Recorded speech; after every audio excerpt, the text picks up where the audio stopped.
28, do you have your paperwork? The page went to go get it. What's that? It got sent to the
public testimony will begin in just a little bit.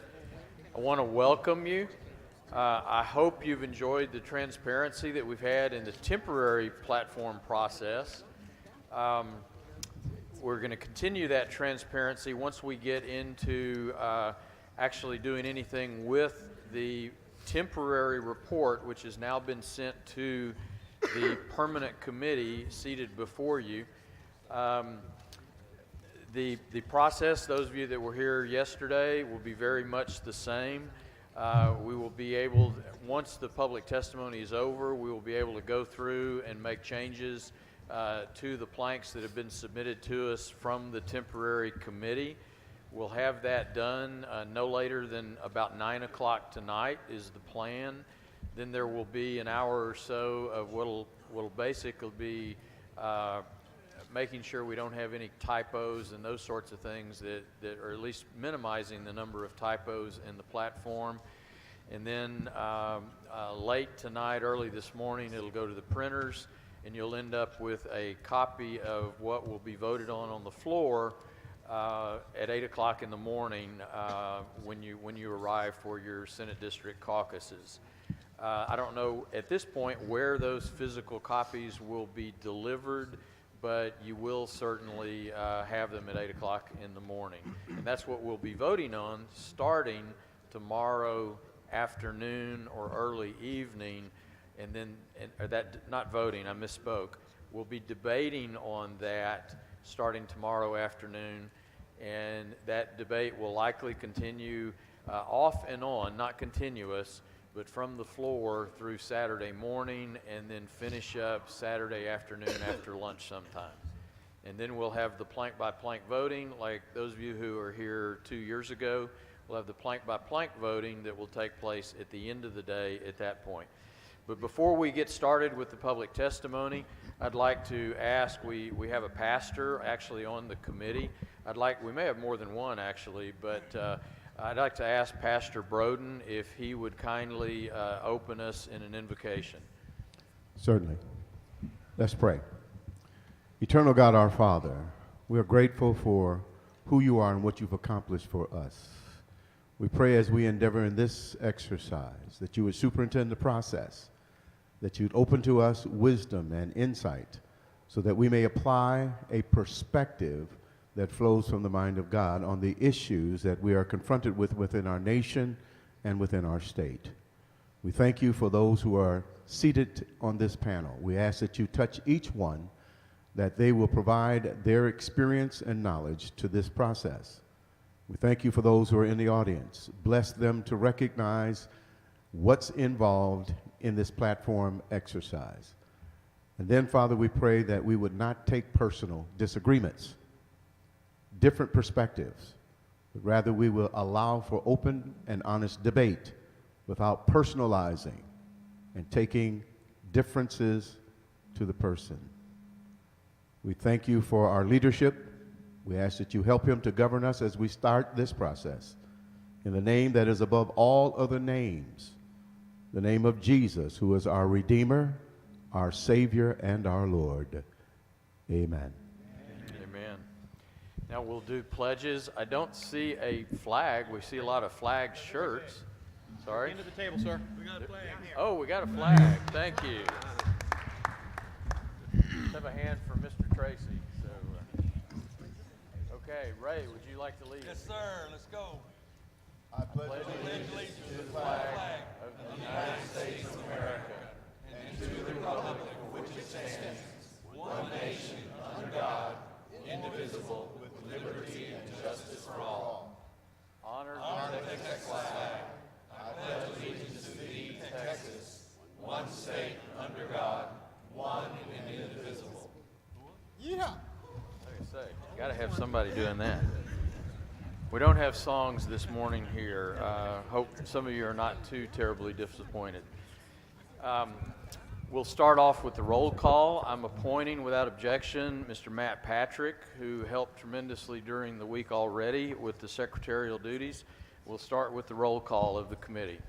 And this is the permanent committee. For those of you in the audience that have never been to a convention before, the committee work that's been going on for the past 3 days actually it goes back about 6 weeks ago, those were appointed members, and what you did in your SD caucus was elected either them or somebody else to sit on this permanent committee. Again, emphasizing the grassroots nature of the party. Okay, Matt?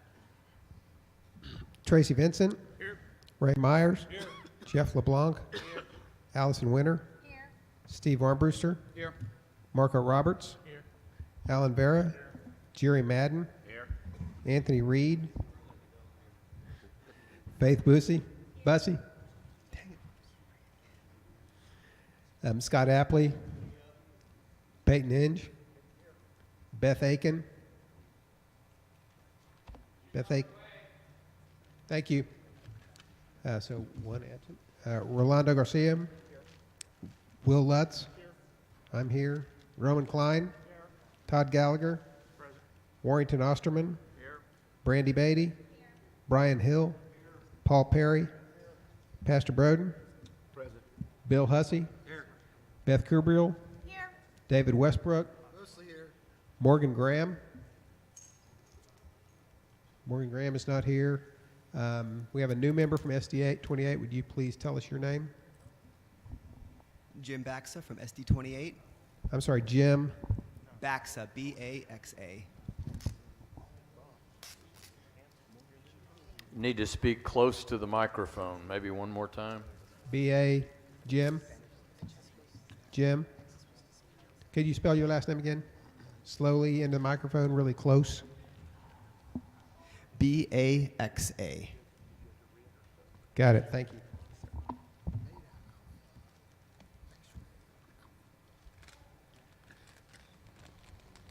Rick Bacon. Oh, sorry. Mark Dunham. Hua. Ken Davis. Or Mary Hiddle. Here. And Dusty Gallivan. Okay. Mr. Chairman, Yes, ma'am. for the benefit of the audience, I just want to state my last name. It's really hard to say, and so that's why I go by Mrs. G lots of times. My name's Mary Lynn Gerstenschlager. Thank you. Gerstenschlager, is that correct? Close. Okay, before we get started with the testimony, I would like to recognize Mr. Steve Armbruster. He has asked for a short moment of personal privilege. Mr. Chair, without objection, I move a point of personal privilege. Mr. Chair, I would like to correct the record on something that I said during debate yesterday. Senator Dr. Donna Campbell, in reference only to homeschooler participation in UIL sports, which is sometimes referred as to the Tim Tebow bill, supports standardized testing for homeschoolers. She adamantly denies supporting testing in any other case. Thank you, Mr. Chair. I yield the floor. Okay, thank you for that clarification. Okay, with that, we have a couple of members not here. We can go ahead and proceed with public testimony. If the public testifiers will come up, we'll try to call 2 or 3 or 4 at a time. When you hear your name being called, please come up and get in line. We want to try to get as many people as we can in, and part of that is we don't want to be waiting for 30 seconds while somebody walks from the middle or back of the room up to the microphone. So please be in line as long as we've announced enough people to be in line, and if we haven't, we'll try to catch up on that. Is Mr. Reed in here? Mr. Reed, we have a Mr. Reed that was going to offer some testimony, and he actually has to go to the Rules Committee very, very shortly. I would call on him first.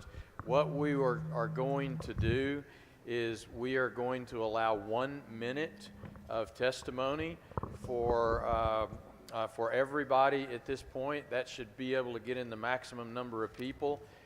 I would highly recommend, if you have prepared remarks, one single sheet of paper, if you've never done this, is approximately 3 minutes.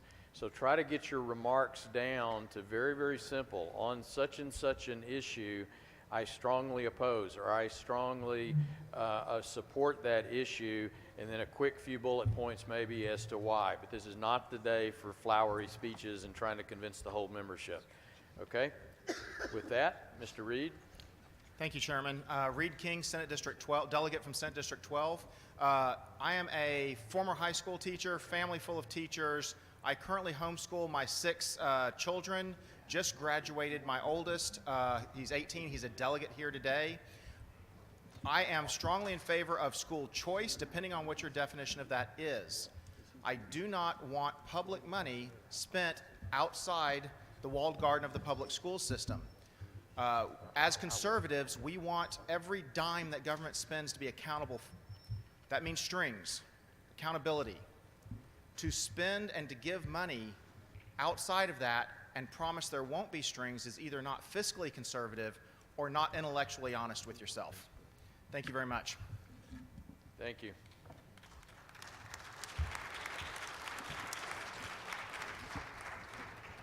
I've been advised, as Reed was speaking, that we have Senator Huffines here to testify. It's customary that when we do have an elected official here, that we do give them some deference. Not that everybody in here is not equal and that y'all have busy schedules too, but it's just customary we do this. And it's actually in RPT rules that we have to. So Senator Huffines, welcome. Oh, thank you, Mr. Chairman. I appreciate it. And thank you all in the committee for spending your time, valuable time here on discussing these important issues. Look, I am a champion for school choice, real school choice. It is a program that focuses on the student and not what's best for the district. And I'm talking about school choice where you can use taxpayers' money, the money that these people are paying, to go where they need to go. If they're trapped in a school district that doesn't work for them, it doesn't matter what the reason is. I don't care what the reason is. What I care about is that those kids wake up every morning with joy in their heart to go to school. I want them to love learning. And a lot of students are trapped in schools and school districts. Well, that cannot take place. And if you go at this plank, we want to go back to the plank we had in 2016. We want real school choice, right? We don't want the status quo of what we've got. Look, the point is this, that we need freedom in our education. We need competition in our education. Competition is what made America great. It lowers the price and increases the quality of everything, and it's going to do the same thing for our education system. Look, it is important that we open up the doors for kids to learn any way they can. Rich people always have a choice. They can change zip codes, right? They can go to private school. What we need is an opportunity for everyone. And that's what a good school plank is about. I homeschooled my children. My children have been to I've been to public school. My children have been to private schools, church schools, and I understand the homeschool situation. I'm fully aware of it. But I can tell you that we need to make sure that these kids have an opportunity to get out of a system that's not working for them. Thank you very much. Y'all have a beautiful day. Thank you, Senator. Thank you. Thank you.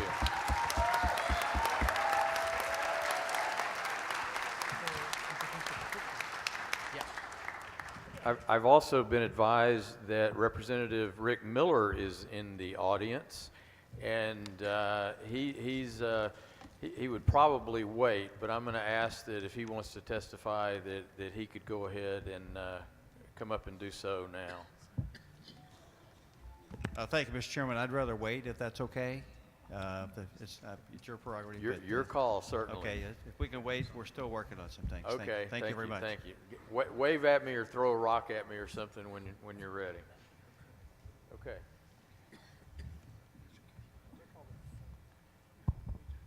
I'll call the first few names. If you'll come up and just be in line. The first testifier is Mark Young. Second will be Greg Watson. Third is Chris Pantaso.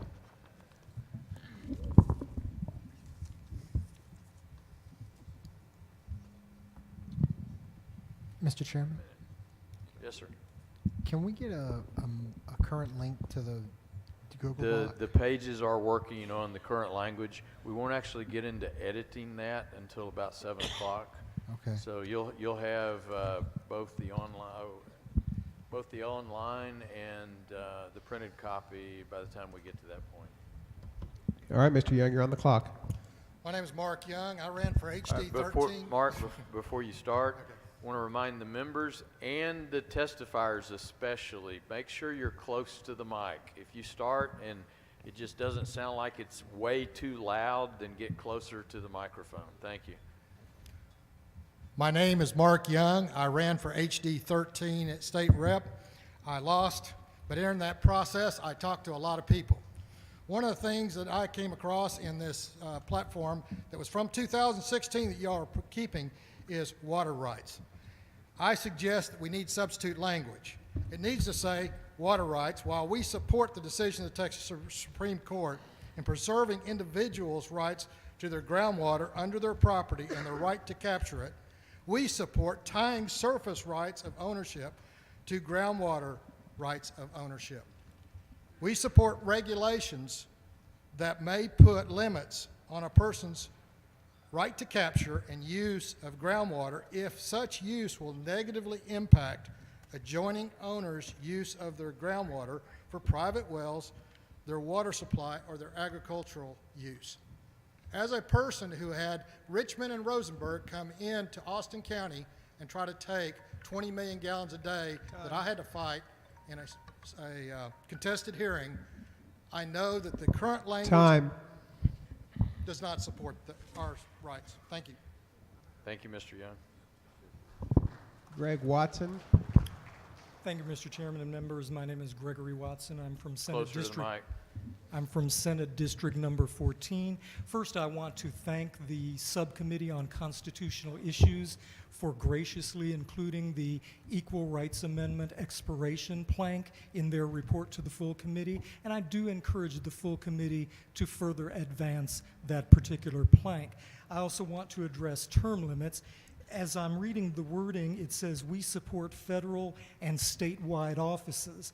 The word statewide is a little bit troubling because that particular word seems to imply that it won't cover members of the legislature and will not cover state judges of lower state courts, because the only statewide judges are the Texas Supreme Court and Texas Court of Criminal Appeals. So I would urge that the word statewide be replaced with the word state, which would clarify umbrella coverage over all elected officials in state government.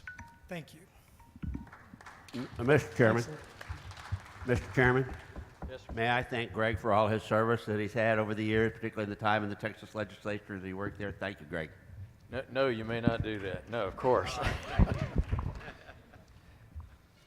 Chris Pantaso, followed by Tim Lambert, Oh, that was followed close. by Mark Golaby. Please be in line. My name's Chris Pantuso from SD7. Closer microphone. My name's Chris Pantuso from SD7. Thank y'all for the opportunity to come and visit with y'all again. Similar to yesterday, I'm going to touch on some key points of why I am strongly in favor of having the state of Texas help to partially fund charity clinics. As I indicated yesterday, 9 states in America have a specific line item in their budget to partially fund charity clinics. Texas is not one of them. This resolution helps to correct that error. Specifically, no matter what happens in Washington, D.C. with healthcare, 30 million Americans don't have health insurance, 6 million in Texas alone. And if a person, whether they're undocumented or not, shows up in the ER of a hospital due to a worsening condition, that's $1,600 to $1,800 a pop to treat that patient. Charity clinics have shown they could do that between $125 and $185. So if we're the party of fiscal conservatism and fiscal responsibility, that's a pretty easy decision. Charity clinics provide over 150,000 Texans with medical, dental, vision, hearing, and pharmacy services. I sit on the board of 2 of them. I've seen firsthand what we can do. More importantly, we save over $90 million a year. Thank you. Thank you.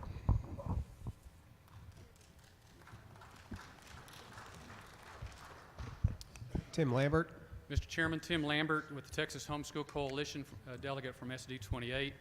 I'm here to give testimony in support of school choice and UIL participation for homeschoolers. I know that there's been some information passed out about a national organization that represents homeschooling, And I just want you to know that they take care of things in Washington, D.C., and Texas, we do things a little bit differently. Texas is recognized as one of the most free states when it comes to homeschooling. We've supported, and our principle is to empower parents to make decisions for their children. And of course, the reason that we support homeschooling is because of that. The other thing is we are also free enterprise people. And we know that if you want the best product at the best price delivered at the best time, then you let the market make those decisions. There are 30 states that have enacted school choice legislation over decades, and none of those states have increased regulation on homeschooling. 34 states allow homeschoolers to participate in extracurricular activities without additional regulation of homeschool families. Thank you.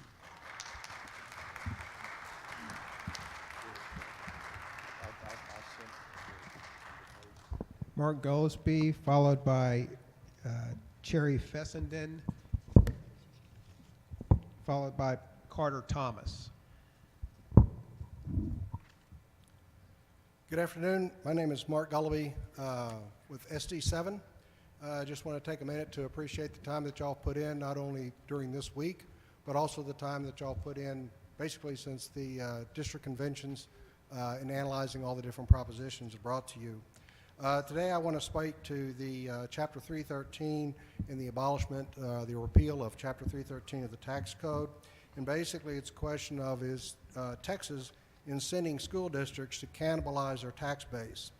Chapter 313 allows school districts to go out and give abatements and then go to the state treasury to get the abatement tax revenue from the general funds of the state. Then they're able to go through there and take that same property and say it's not worth the value that it's worth because we've given them an abatement. So now we're a poor district and we can't go through there and support and pay our share of the Robin Hood taxes. So basically it puts the school districts into economic development. It looks to me like, I think we all kind of recognize Thank schools. you. Thank you. Cherry, Cherry. followed by Carter Thomas, followed by Reed King. Cherry Fessenden, SD3. I'm a homeschool mom, used to be. I have homeschooled 3 of my kids, graduated 3, and have graduated 1 grandchild and helped with 6 other grandchildren. And this fall we'll be starting over again with 3 more grandchildren. We already have school choice, and we've had it ever since the Leaper case in our courts. I am against the school choice bill. I want total freedom to choose how my grandkids are, how I educated my kids, and how my grandkids are educated. This school choice thing is not about school choice, it is about school funding. And I'd like anyone on the committee to tell me of one government program that you get money from or any other Thank you. benefits.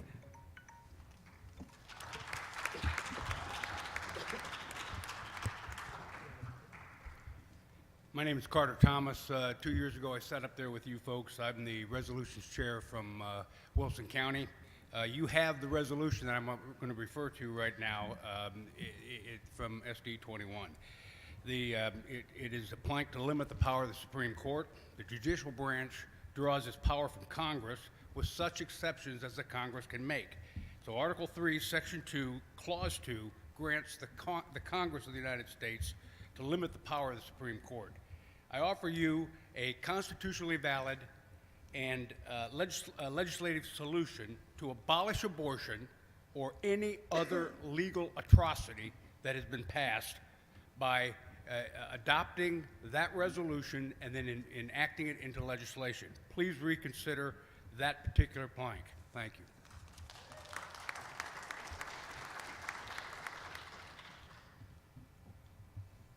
Karen Roberts.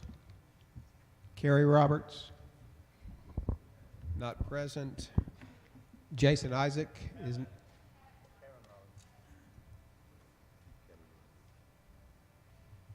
Is it Kevin Roberts? All right.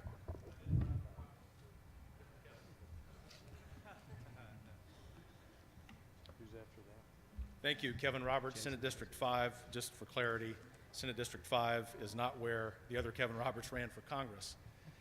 I am a fifth-generation educator, been president of a small college, started a private school, and I'm a homeschooling dad, and I could not be more in favor of education freedom. I'm also a historian, and it is our party whose President Abraham Lincoln, before he died, planted the seeds of the Freedmen's Bureau, which educated people in need. It was our President, Dwight Eisenhower, who sent National Guardsmen to Little Rock in 1957 to ensure that 9 African American children could be in school. And it is our party in Texas that will have on its shoulders the burden of 1 million school children showing up for school the first day this August in schools that fail. That will be on our shoulders, folks. I appreciate your service. As a homeschooling dad, I understand the importance of strings being attached. If you don't want to participate, then don't participate. Let's not ruin opportunity for 6 million Texas school children. Thank you, and God bless Texas. Jason Isaac, followed by Senator Donna Campbell, if she is in the room, and then Robin Lennon. Thank you, Mr. Chairman. Thank you, committee members. Jason Isaac, delegate for SD 25 and state representative for House District 45. So I appreciate your leeway and going by the Republican Party of Texas rules. I testified before you last night regarding school choice, and I'm not going to change my testimony from last night. And I'm not going to reiterate what I said last night. But what I do want to point out is yesterday this committee changed a vote. I believe it was 19-11 or 18-11 to censure a Republican member of the Texas House of Representatives for not abiding by the Republican Party of Texas platform. If we change our language on school choice, is this committee going to be prepared to censure, and I just want to read some of these names, Representative Kyle Biederman, Representative Briscoe Kane, soon-to-be State Senator Pat Fallon, Representative Phil King, Craig Goldman, Stephanie Click, Matt Krause, Jeff Leach, Tan Parker, Matt Rinaldi, Ron Simmons, Jonathan Stickland, Valerie Swanson, Tony Tinderholt, Terry Wilson, James Frank, Bill Zedler. That's just a short list of over 40 people who 3 times last legislative session voted in favor of school choice. Are you prepared to censure those members and be consistent with your voting records? I'm asking you to continue the support that Greg Abbott has called a priority, that Lieutenant Governor Dan Patrick has called a priority, and over 40 members of the Republicans in the Texas House of Representatives voted for and in favor of school choice 3 times last session. Let's not forget those 1 million students next year that will be in a failing school district. Let's support school choice and join the other 31 states that have passed school choice and never force a private school or a homeschooler to take money from the state. I advocate for limited government and will continue to do that, and will fight tooth and nail to make sure that we do not increase regulations in the state of Texas. And I'm asking for you, as a platform committee, please support school choice for Texas. Thank you very much. Mr. Chairman, may I ask a question of the gentleman? Mr. Chairman? Mr. Chairman? Yes, ma'am. May I ask a question of the gentleman? You may. Representative Isaac, are you aware that Rule 44 does not talk about censuring for platform planks, but rather platform principles, of which school choice is not one? Then platform principles and platform planks, school choice should certainly be even a legislative priority. I was just clarifying that the Rule 44 censure that we passed last night had nothing to do with planks. It had to do with principles, which are different from the planks in our platform. So you're saying our planks, our items in our legislative platform are not our principles? Correct. They are based on our principles. They're the principles. You just said it. Thank you very much. They're based on our principles. So they're voting based against on our platform is voting and our against platform does our not principles. call for vouchers. Thank you for continuing to support school choice. Mr. Chairman, may I make a comment to the representative? You may. Okay. Representative Isaac, the preamble, number 71, the Republican Party of Texas says, censuring a Republican office holder for cause we support a rule allowing delegates of the state convention. I said delegates to the state convention. I didn't say anybody else. Or of the Republican Executive Committee to censure a Republican office holder for cause, including and not limited to consistent actions taken in opposition to principles of the Republican Party of Texas, defined in the preamble of the party platform as described in Rule 43A. Now, we're talking about principles here. We're not talking about one issue. We're talking about many issues that some of these representatives violate. And we hold them accountable through our representation as delegates and as voters in the state of Texas. Thank you. Thank you, Mr. Myers. Thank you for supporting school choice. Thank you, Representative. Thank you. Hello, I'm Robin Lennon, and I am a delegate with SD3. I'm also the president and founder of the Kingwood Tea Party.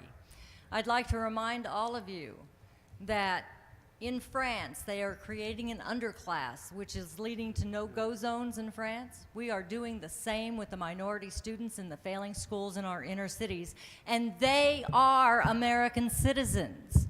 This should be on everyone's heart. I went to public school when I was young here in Harris County. Our schools were great before the federal government started giving us, 10% of the educational money with all of the strings that the progressives took and ruined our schools with. Unless we offer free market principles to force them to actually improve their schools, which statistics show the addition of school choice to the market, the public schools improve as well. I'm asking you to do this for our students, and I want to let you know, as a coalition member for the state of Texas, we are as concerned about not having additional regulations on private or on homeschools in any way at all, and I will fight as passionately for that as I do for school choice, and I ask you to please keep the school choice plank in. Thank you. Mr. Chairman, may I ask the questioner a question? SD 23, Pastor Broden.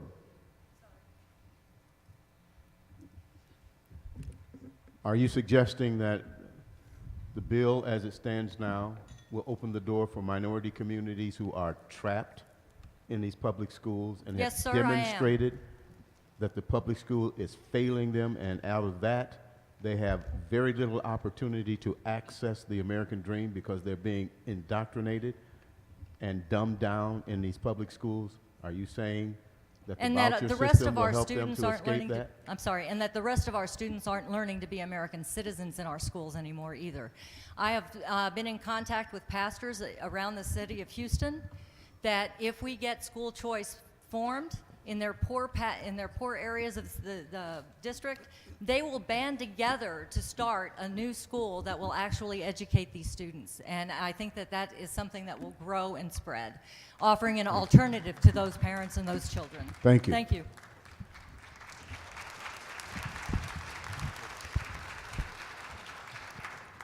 Next, Jeremy Newman, followed by Linda Everton and John Barry.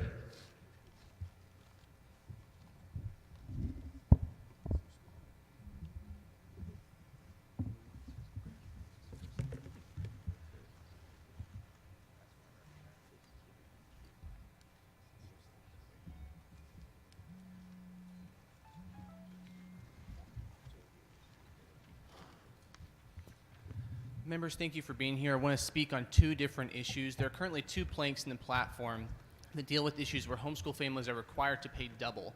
The first is on education in general under school choice, where they pay taxes to public education and then pay again for their own education. The second is through UIL extracurricular activities, where they pay to support those activities and then they pay again for their students to go to activities somewhere else. There are currently 30 states that have passed school choice legislation, 34 states that have passed UIL access. None of them have ever seen a regulation on homeschooling as a result of that. So the argument that that would happen is unfounded historically. So all the people here who are currently defending the status quo are essentially saying that because they are willing to live with the status quo, everyone else should have to. I would suggest that the only reason you can justify denying someone else the ability to make their own choice is if you can demonstrate their choice will affect you. As I've just mentioned, in the 30 and 34 other states respectively where this has been passed, that has never happened. So you can't demonstrate that, so you can't justify it. Thank you.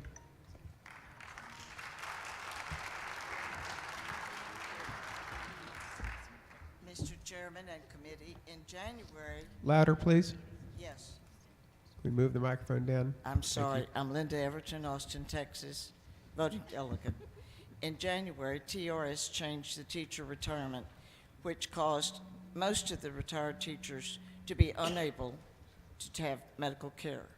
Scott and White does not have a single PCP doctor that accepts Humana, and Humana does not have enough doctors to replace it. And I have watched 4 friends die who had severe illness and needed insurance and who could not. And if they have a $1,500 to $1,900 annuity because it hasn't had a cost of living rise in years, and they got a cost of living rise cost tripling or quadrupling their insurance, it killed them.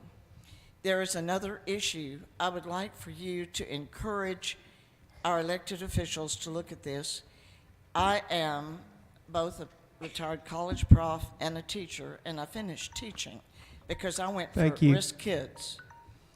And I have been to most of the educational meetings Thank you, and the ma'am. conventions. And Your they time were- is up. Thank you, ma'am. I'm sorry? Thank you. Your time is up. Thank you for your testimony.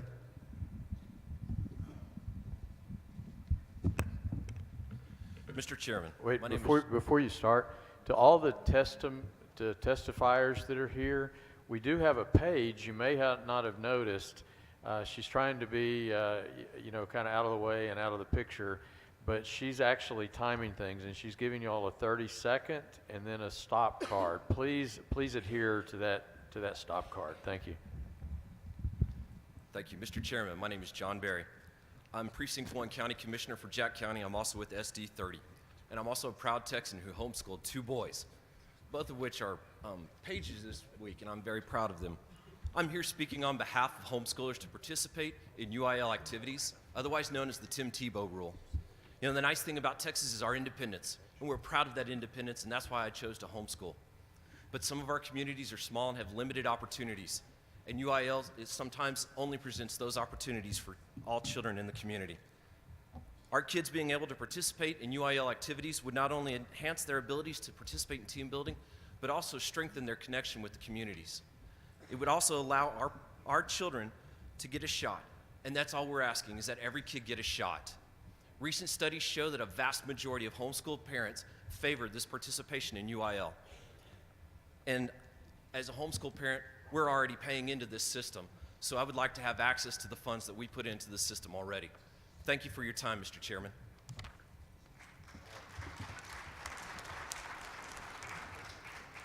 Les Reed.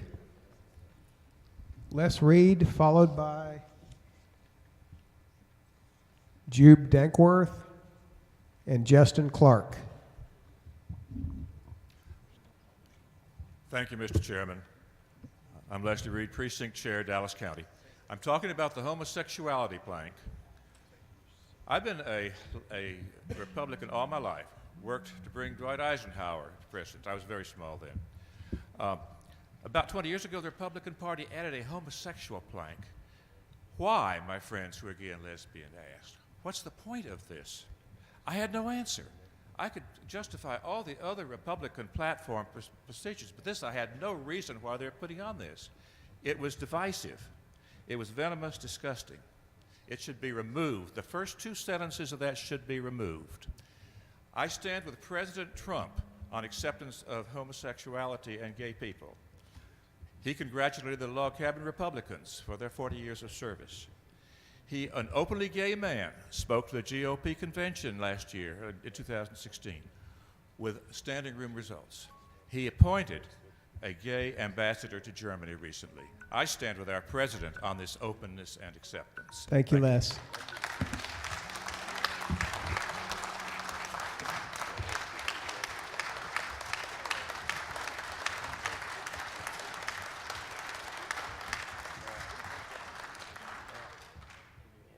Point of order, please. How many minutes do we get? Because I have not timed anyone at 2 minutes sitting in my seat. Excuse me? How much time Pardon? is for debate? 1 minute.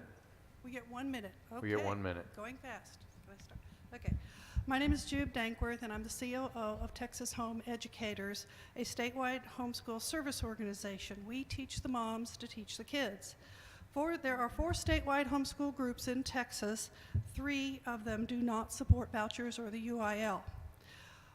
Homeschool moms can teach their kids for $300 to $500 a year over and above room and board.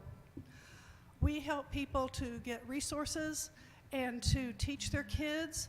The children are, if you check our fan page, Texas Home Educators, you will see that our kids are getting scholarships to college. They're going to tournaments, that we have a robust homeschool community. So we already have an open market. We already have the market working in that the moms and the dads that love sports or that love music or that love whatever are the ones that are teaching, and they are the ones that are taking these kids to world Thank you. competitions. Thank you. After Mr. Clark will be Steve Toth.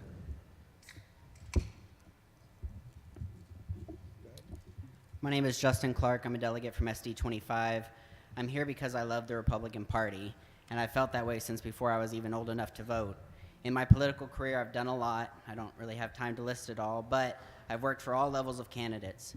But ever since I can remember, I've always gotten the question, how can we get more young people involved in our party? I never know how to respond, because if we continue to have platform planks like this current proposed plank against homosexual behavior, how can we expect to recruit the next generation of activists? How can we expect to continue growing our Republican base when we are telling wide swaths of people that we don't want them, their friends, and their family members here? Protecting religious liberty is hugely important, and that can be done without demonizing a group of people. I fell in love with the party of Reagan and Lincoln. We cannot continue to shrink our tent, because soon no one will be left inside of it. Thank you.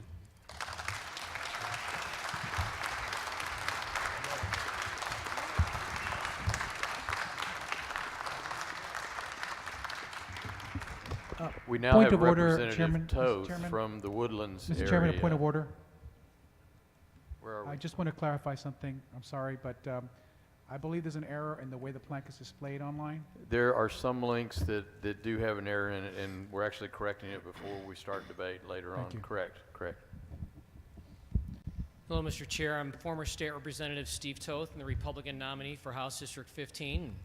Look forward to coming back and fighting for you all in 2019. The homeschooling issue and vouchers is an issue that's near and dear to my heart. I am a homeschool dad, which means there's a homeschool mom somewhere that did all the work. But I say this to say my daughter graduated from the University of Texas at Austin with honors because of the fact that she was homeschooled. She was a solid C student when we pulled her out, and she rose to the top heights academically.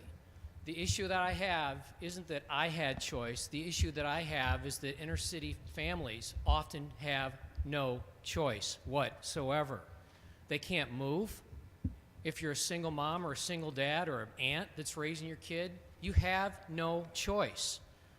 Harold Dutton stated very clearly that 80% of these kids, 80% of the kids in his house district are dropping out of school by their sophomore year. Do we really think for 1 second that that is sustainable in Texas and in America, that we can allow this to continue? I don't think we can. And I implore you people, and as good God-fearing, God-loving people that have a heart for the lost and the least, that we'd make an opportunity for those that have less. Thank you.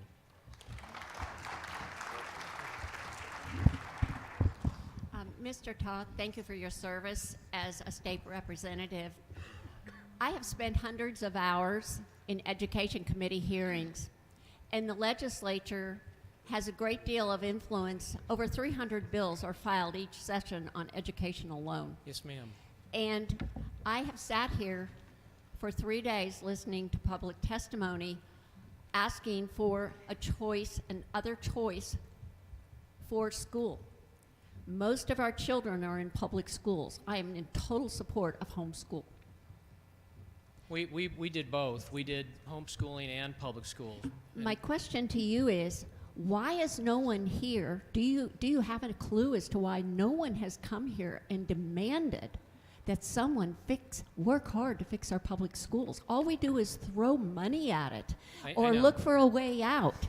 And it's our money. We are low on the international rating. We are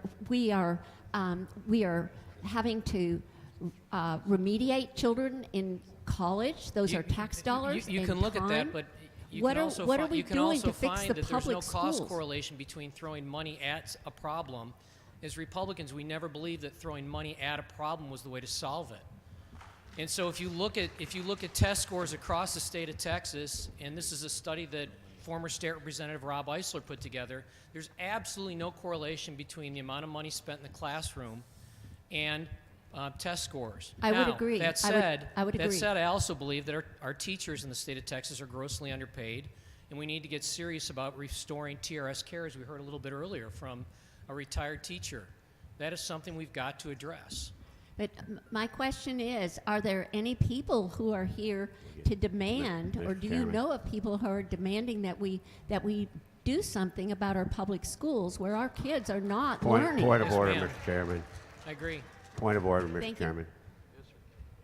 Point of order. This appears to be a debate starting, and I would suggest that the member take a look at one member that's sitting over here who did the virtual school bill and changes for the students of Texas. So they're out there.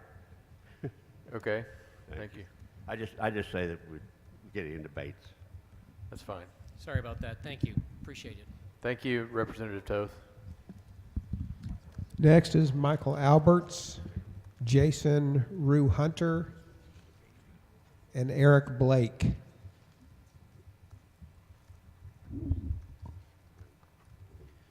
Hello, I'm Michael Alberts from SD6. I'm here to talk about the homosexuality behavior plank, and specifically, I'm opposed to the way it is currently written right now. Yesterday, the committee passed a version of this plank that had a language affirming the family and the family values. It was positive and it did not condemn anyone.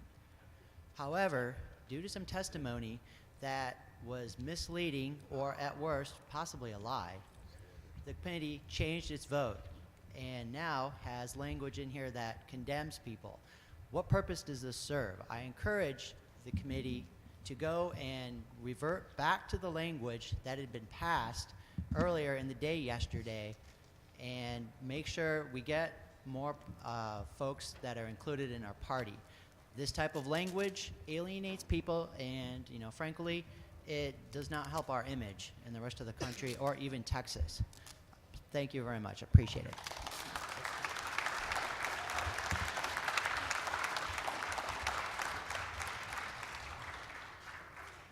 My name is Jason Rue Hunter. I'm from SD 14. That's Austin, Texas. I'm a defense lawyer there, and today I'm advocating for the platform plank of reclassifying low-level possession of marijuana cases from Class B misdemeanors to a civil penalty. One thing I have noticed as a lawyer with about 10 years involvement in the criminal justice system is just how many resources go into arrest and prosecution for these cases. It takes away resources from enforcing crimes against person and property, and it takes away from a vital role of the government to protect us from those who would deign to hurt our people and damage our property. So because of that, I'm advocating, and also, I get paid too. It's in my economic self-interest to keep it the way it is. However, I advocate for it to be a civil penalty because it takes it away from an overburdened criminal justice system, but yet enables the state to communicate that there still is a sanction attached. Thank you.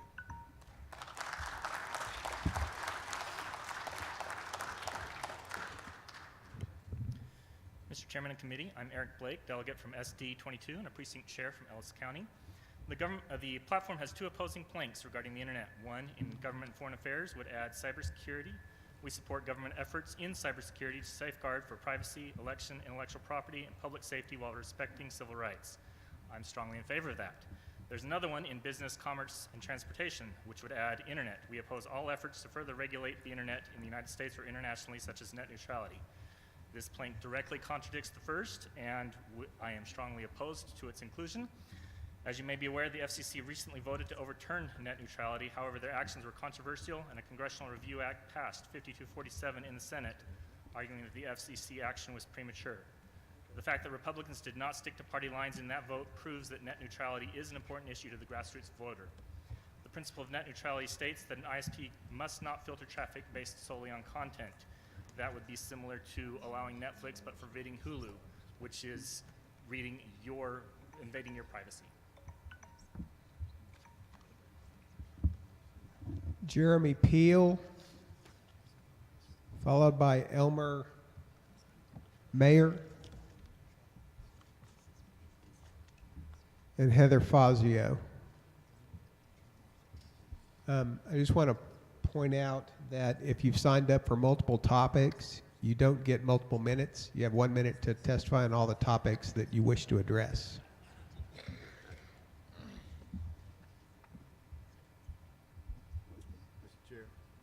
Again? Okay. I'm Jerry Peel. I'm from Senate District 5. Wait, hold on, sir. Okay. Yes, sir. His question is, do I get multiple times with multiple minutes with multiple subjects? No, that was directed at the testifiers. Oh, okay.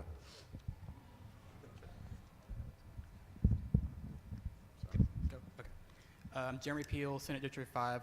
I want to start out by saying that I'm a Republican and I hold my beliefs of limited government dear. However, I think that a plank supporting a bathroom policy similar to the one that was proposed during the last legislative session defies limited government and also is not good for our economy.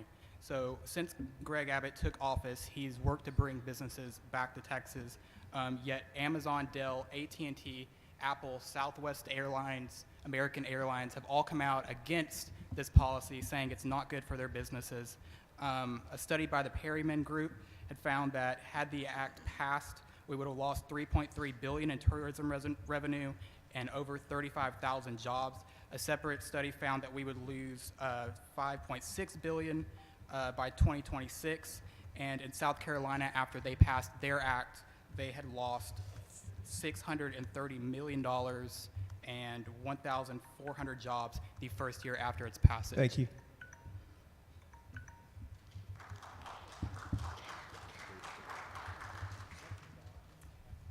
Committee, thank you for your time. Elmer DeForest, the mayor of Seadrift, Texas, Senate District 18, municipal preemption. If you live in a city under 5,000 population, you live in a general law city. If you live in a city over 5,000 population, you live in a home rule city. Here's the definitions, basically. A general law city can only do the things that the Constitution and state law says they can do.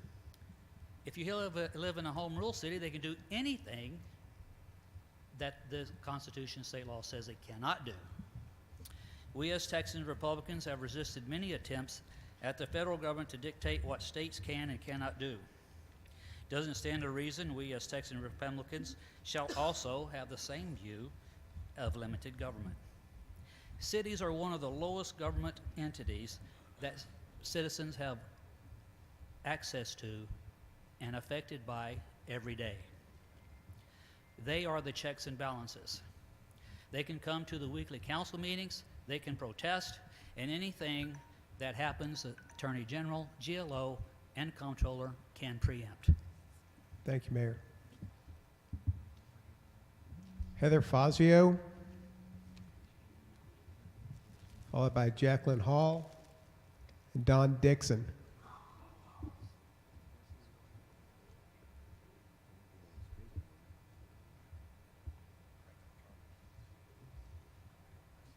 Good afternoon, Mr. Chairman and committee members. Thank you very much for the opportunity to speak today.